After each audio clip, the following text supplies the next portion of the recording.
तिलारीच्या जंगलातून राणोजी वाघ राधानगरीत गेला आणि राधानगरीतील सुभेदार वाघ सह्याद्री व्याघ्र प्रकल्पात दाखल झाला. हा फक्त 2 वाघांचा प्रवास नाही, तर या प्रवासासाठी आवश्यक असणाऱ्या पश्चिम घाटाच्या पर्यावरणीय संवेदनशील क्षेत्राच्या संवर्धनाचा आहे. सह्याद्रीतील हे संवेदनशील क्षेत्र कोणतं आणि व्याघ्र प्रकल्पातील वाघांशिवाय त्या क्षेत्रात अधिवास करणारे वाघ कोणते, त्याविषयी जाणून घेऊया. गेल्या 15 वर्षांपासून रखडलेल्या वेस्टर्न घाटच्या पर्यावरणीय संवेदनशील क्षेत्राचा 7वा मसुदा नुकताच केंद्र सरकारने प्रसिद्ध केलाय. पुढच्या 60 दिवसांमध्ये त्यासंबंधीच्या सूचना केंद्र सरकारला कळवायच्यात.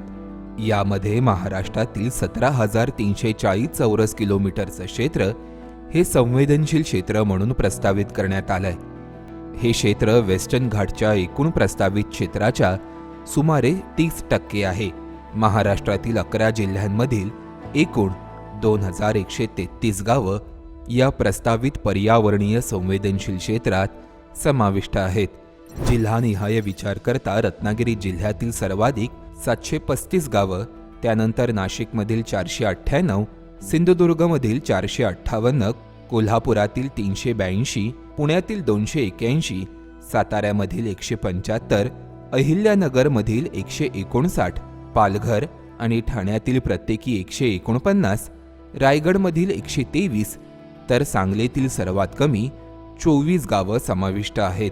आता पर्यावरणीय संवेदनशील क्षेत्र झाल्यास शेती, बागायती, घरांची निर्मिती यांच्यावर कोणत्याही प्रकारची बंदी येणार नाही.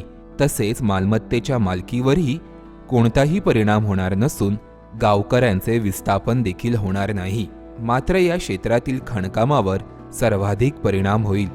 2025 मध्ये कोल्हापूरमधील प्रस्तावित बॉक्साईड खाणीला केंद्राच्या वन सल्लागार समितीने पर्यावरणीय संवेदनशील क्षेत्रातील निर्बंधाचा उल्लेख करून अंतिम मंजुरी नाकारली होती. त्यामुळे आता कोल्हापुरातील राजकीय मंडळी ही जिल्ह्यातील खाणकाम पट्ट्यामधील पर्यावरणीय संवेदनशील क्षेत्रात प्रस्तावित असणाऱ्या गावांना वगळण्यासाठी आग्रही आहेत.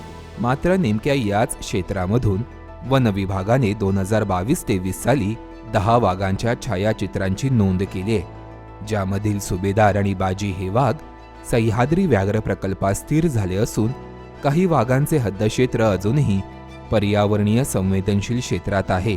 या वाघांमध्ये STR-17 आणि STR-10 या नर वाघांसह STR-02, STR-05, STR-06, STR-020, STR-26 अशा काही वाघिणींचा देखील समावेश आहे.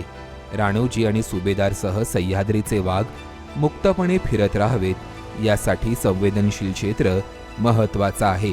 आता या क्षेत्राची अंतिम अधिसूचना जाहीर होताना महाराष्ट्रासमोर सर्वात मोठं आव्हान असेल ते म्हणजे सह्याद्रीची अमूल्य जैवविविधता जपत स्थानिकांच्या विकासाच्या गरजांनाही न्याय देणारा समतोल साधणे. तुमचं याविषयीचं मत आम्हाला कमेंट करून नक्की कळवा. पाहत रहा आणि फॉलो करा MHA MTB वाईल्डलाईफ.